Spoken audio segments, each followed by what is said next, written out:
Hi guys, I'm Darren, and in this video we're taking a first look at the HeeWing F-01 wing. Right, so a couple of things before we get started. I just want to put it out there that this was actually supplied to me for review by Banggood, but it's something that I've been pretty interested in taking a look at anyway. If you don't know, the Diatone Ripper, which has got pretty good reviews, is basically the exact same as this. It was actually made by HeeWing for Diatone, so you're basically looking at a very, very similar model. But the thing that really sort of piqued my interest is the fact that they're offering a professional PnP version, which has upgraded components. This is something that I've been sort of hoping that a lot of companies would do for a while now. You buy PnP, and it usually will, maybe it'll come with a half decent motor, but the servos could be crap. You just get varying results of parts, and usually it's just cheap stuff bundled in to get it out the door as a PnP kit. And what HeeWing have done here is added some much better servos than standard.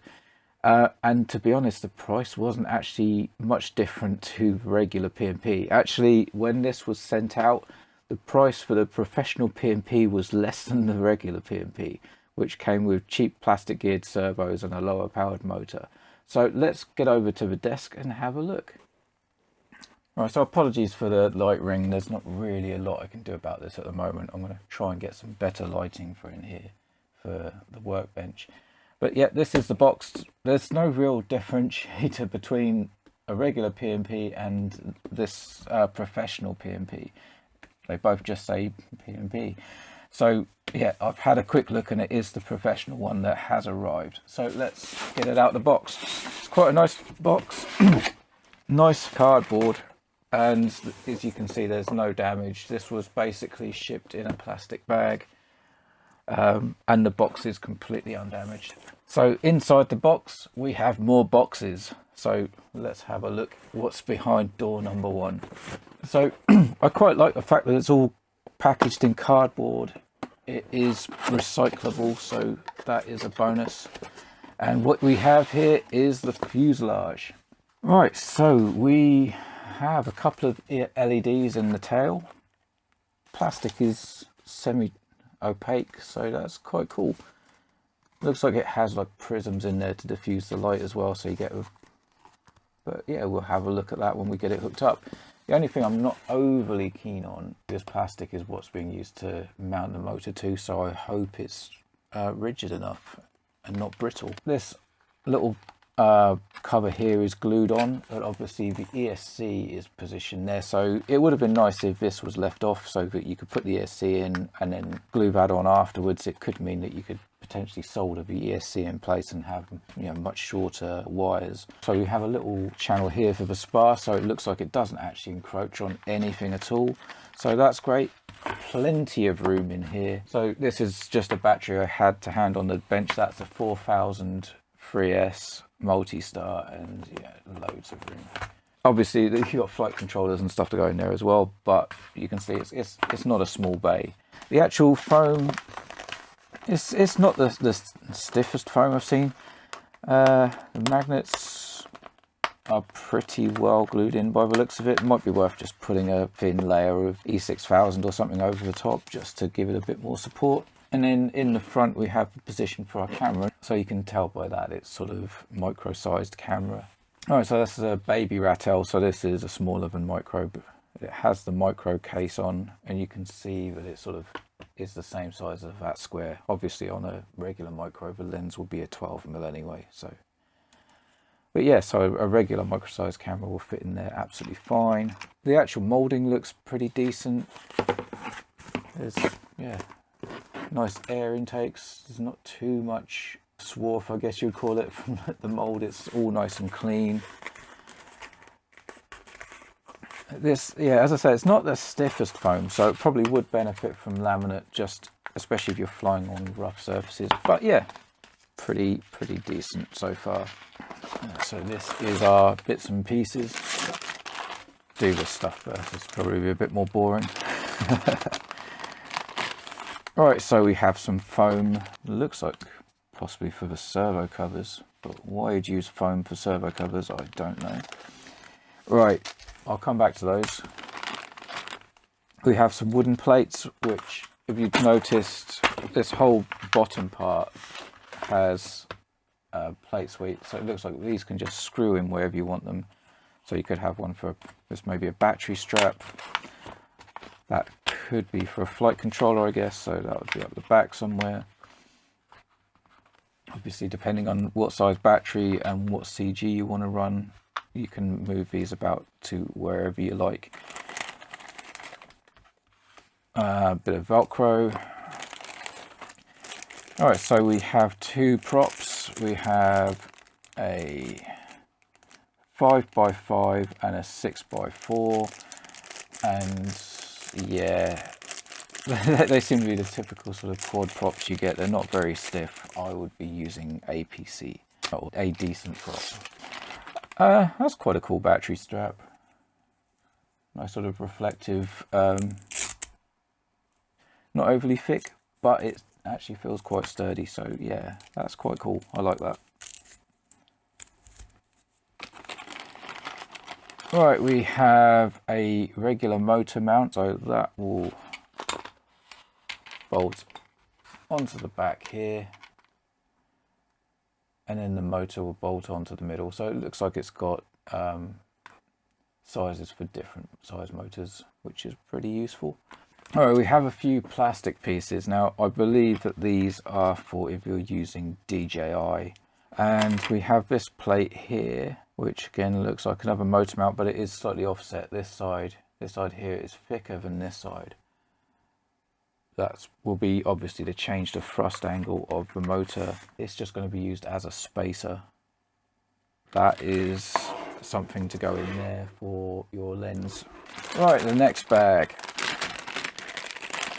And here we have our electronics. So we have a Mamba mini BEC, which is for 2 amps, so just about cover 2 servos if you wanted to run without a flight controller. It looks a pretty decent one. If you didn't want to run a flight controller, it's a nice addition. All this stuff has got anti-fake, so I guess you scratch that off or do some sort of test to make sure that it's genuine Diatone, which, yeah, being as these guys made the Ripper for Diatone, I don't think there'll be a problem at all. All right, we have an ESC, which again, I believe is a Diatone. All right, so they label this as Airplane ESC 3 to 4S. I believe this is also made by Diatone, though I can't actually see any markings on there to confirm that. It's 35 amp. Looks like it's BL Heli. The one disappointing thing, right, so I did watch Lee from Paintless 360's video on this, and he mentioned that it would have been better just to have a 35 amp ESC with the BEC built in. And I was going to disagree, but my reason for disagreement is not actually here. Now, if this thing here had telemetry, which I can't see an output pad for, then yeah, I would say having the separate BEC and the separate ESC is absolutely fine.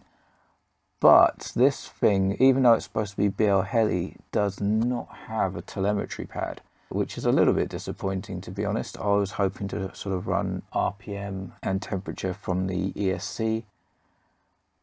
But yeah, it doesn't actually have telemetry. So in which case, yeah, I'd agree with Lee, make it a BEC. It's nice that it has a capacitor on it, because a lot of times they don't, and that can cause problems. But yeah, I'd have liked to have seen a telemetry pad on this. Then I'd quite happily have 2 separate things, because to be honest, I probably won't use this. I'll use a flight controller with a combined BEC. But yeah, that's a shame that that doesn't have telemetry. All right, so next up we have a bag of connectors for the motor to the ESC and heat shrink and an XT60. But yeah, it's nice that they've given you an accessory pack. You don't really need to go out and get anything extra to get this going.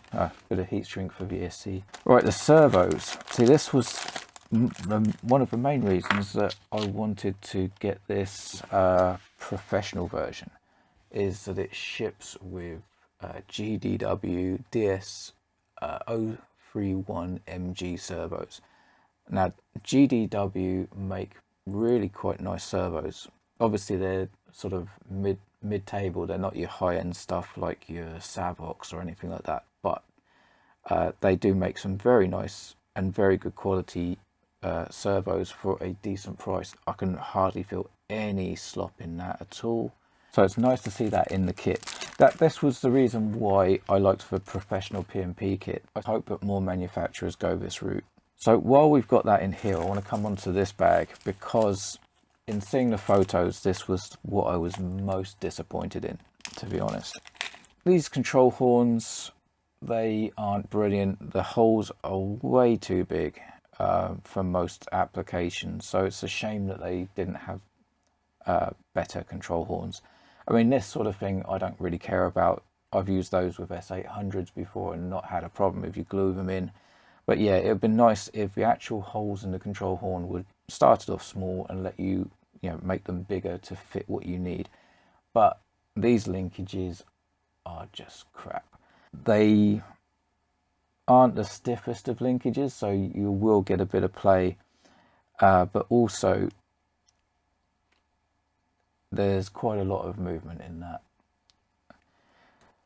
But also there's no adjustability. You can sort of use pliers to move it in and out and adjust it, but I'd much rather have something that I can turn and get a better adjustment on. That was my main issue, is the absolute lack of adjustment. So what I will be doing is making my own linkages up, and I'll be using ball links on the control surface, and I will just have a Z-bend like this on the servo end. But I'll be using 2mm control rod, so it'll be even stiffer than this.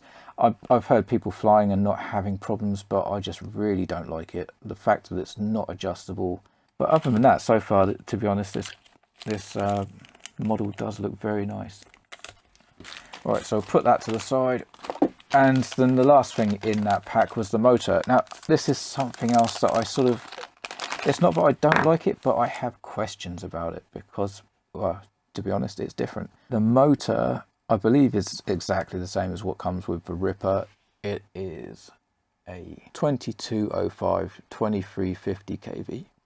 It's just labelled HeeWing, but I'm pretty sure that it's going to be exactly the same as what comes with the Diatone. Yeah, you can see there's not a lot of tolerance between the magnets and the active part of the stator, which is really nice. You want that to be a really small gap. It's nice and smooth, no issues at all. And I actually quite like the design of the bell, it's quite nice. The only thing I sort of have questions about is the prop adapter. I'd have preferred it if they just used a standard thread on with a nut, to be honest. Firstly, if I lose that, where can I get a replacement from? Do I then have to just replace the whole motor? But yeah, it's just one of those things where it's been changed for the sake of changing it. I think there was nothing wrong with the old method. I mean, it's a hollow shaft. You could still have a hollow shaft with the original sort of older bolt method. But if you lose the nut, then you can just get a standard nut to replace it. So yeah, that's one thing I didn't like, was the attachment method for the prop. I'd rather just have a standard nut. But other than that, I don't think the motor's going to be bad at all. Just foam in here. Yep. So we have our hatch and we have our winglets. Yeah, these could probably do laminating. They are designed obviously to do vertical launches if that's what you want to do. But yeah, it's not the densest foam, and it would definitely benefit from laminate. The hatch is quite nice. Again, it's using this sort of clear plastic, which doesn't look as nice as like carbon fiber, but it doesn't also block signal. So it's, yeah, and that fits quite nicely. Notice you've got some indents here that you can cut out for antenna placement. So you've also got the matching indents in the hatch. But yeah, it's a hatch. Magnets don't feel like they're going to pop out, but again, it might just be worth running E6000 over the top. we have some stickers. I like these, they've got flames. I like flame stickers. There we go, that's all there is to it. But yeah, not really much to say about stickers. Right, so is this a carbon spar? Yes. Last box, which hopefully are wings of, so we're not flying it. Right, so yeah, they feel quite stiff, so they've obviously got reinforcement in there already. The elevons, on the other hand, are not that stiff. I mean, this is designed to be quite a fast plane. So yeah, that's not what I want for something that's going to be fast. So 100% laminate the elevons. If not, it'd be nice if they had carbon embedded in them. But yeah, from a fast plane, you don't want that at all. Another thing I don't like is that the control link is in line with the direction of the plane, not in line with the hinge. So that means you're going to get twist on the control linkage. I mean, I will be using ball joints, but obviously if you're not, when that goes up and when that goes down, it actually twists. So yeah, not brilliant. It would have been much better if the servo had been rotated so that it was in line with the hinge. But yeah, there you go. We have tracks already in there, so putting the servo cable in is not going to be a problem at all. Which also means if we wanted to put anything else out on the wings, that wouldn't be a problem. These are glue-in wings, they're not removable, so yeah, you can do what you want with this. The hinges are reasonably free, that's not bad at all. So biggest concern with the wings is the flexibility of the control surfaces. For a speedy plane, they're not great at all, and just the alignment of the control linkage. But other than that, it's pretty decent. You can see across the front and across this edge here, we have two, it doesn't look like they're rods, it looks like they're the sort of flat long ones, so it's more of a torsion bar. So we have two of those. Then we have a carbon rod that goes to about here, which is obviously what this one slides inside of, so you get extra strength there. So yeah, the actual wing itself is nice and stiff.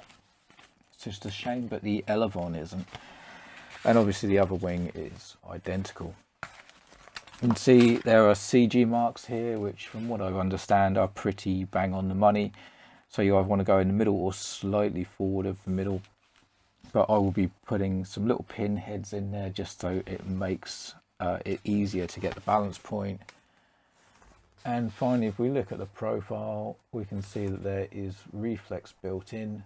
It's not a symmetrical profile, so again, it's not bang on for speed. Reflex is built into the wing, so you shouldn't need to add any extra on the elevon. Having said that, one thing that is missing is a manual. So who knows if you need to add reflex or not, because there is no documentation that has come in the box whatsoever. Yeah, that is a disappointment. If they don't supply a manual, why not just say download the manual from this place? I'd be much happier with that. Alright, so we've got a bit of foam build up inside here. It's nothing too bad, and clear that. Let's just see what it all looks like together. It goes together nice and easily. So yeah, those foam pads are for servo covers. Why use foam? Why not just use a bit of plastic? You could also incorporate then like a little aerodynamic scoop into it. That's quite nice. They flattened out the edge so it makes attaching those easier. But there we go, that is the foam. Okay, so this is the HeeWing website. It's heewing.com, which is nice and easy to remember. Right, so let's see if we can find a manual. So F1 PnP Pro Assembly Guide. Right, so there is a manual, it's on the website. Looking at the website, why not just put it on the box here on this sticker, manual on website. HeeWing.com is on the side of the box there. So I can't really argue about that, but it'd be nice to say download manual at. Right, so let's take a quick look at the manual. So looking at this so far, it's a really basic install. Obviously, I would say if you're putting stuff like GPS or receiver in the wing, do that before you glue it on. It just makes life easier.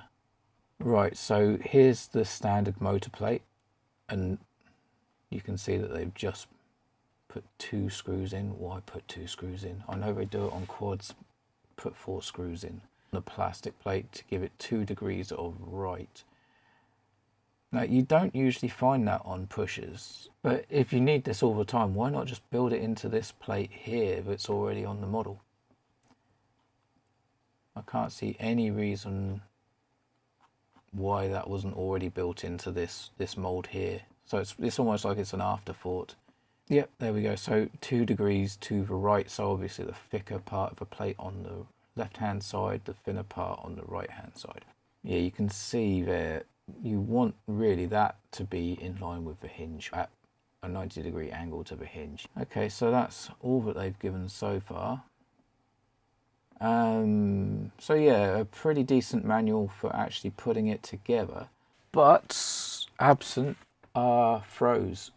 Again, I sort of knew this already through watching Lee's video, but I just want to mention it in this one. There's no throws in the manual whatsoever, which is a real letdown. I mean, I've seen manuals before with throws in, which have been just added as arbitrary values. They haven't flight tested them, and I've actually questioned the company on this, and they said no, just put in sort of basically guesses, which I really don't like. If you're going to put throws in, put correct throws in, and put throws in.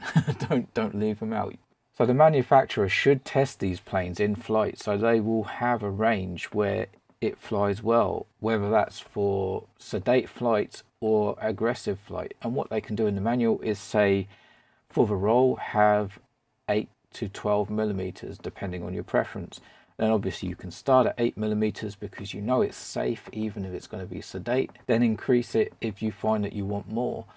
That would be the best way to do it. It's the way that traditional line of sight planes have been doing it for years. Why aren't FPV planes adding in these throws for control surfaces? I just don't get it. It's something that should be in every single manual. But also what I was looking for was reflex, and there doesn't seem to be any mention of reflex in here at all. So I can only assume that there is none that needs to be added, because there's reflex built into the wing itself. Yeah, there's absolutely nothing. So even if there's no reflex, it would be nice to have reflex 0 millimeters just to confirm that. But we'll see how it flies. It's supposed to fly like pretty nicely. And I know, speaking to Lee, that he has this basically every time he goes to a flying field, he takes his Ripper with him. So I'm really interested in getting this up in the air. So what I'll do is I'll build this out and I'll get it flying as soon as possible. With this, I'm going to put together like an F-01 WSE, and I'm going to make it so that I can just transport it into new planes for getting reviews done quicker. But yeah, sorry for taking so long on these other builds. But anyway, that is the first look at the F-01. Initial thoughts are the foam is pretty decent. It's a little bit soft, so laminating would be beneficial. The elevons are a bit too flexible for my liking for a speed wing. It would have been nice to have carbon in there. They definitely need stiffening. It could potentially even remove them and replace them with balsa. If you run DJI, it looks like it's a really nice, well thought out solution. But also, by the same token, putting a regular analog in there will not be an issue at all. And yeah, the fit and finish of everything is nice. But the thing I'm most pleased about is this Professional PnP, where they put decent servos in there. Having decent servos, digital, high speed, metal geared servos, it makes all the difference. I'm looking forward to flying it. If you found this video useful, guys, please give it a thumbs up, click the subscribe button and the bell icon to help get this video out to more people. And more importantly, just get out there, fly your models like you stole them, and have fun. Yeah, see you later, guys.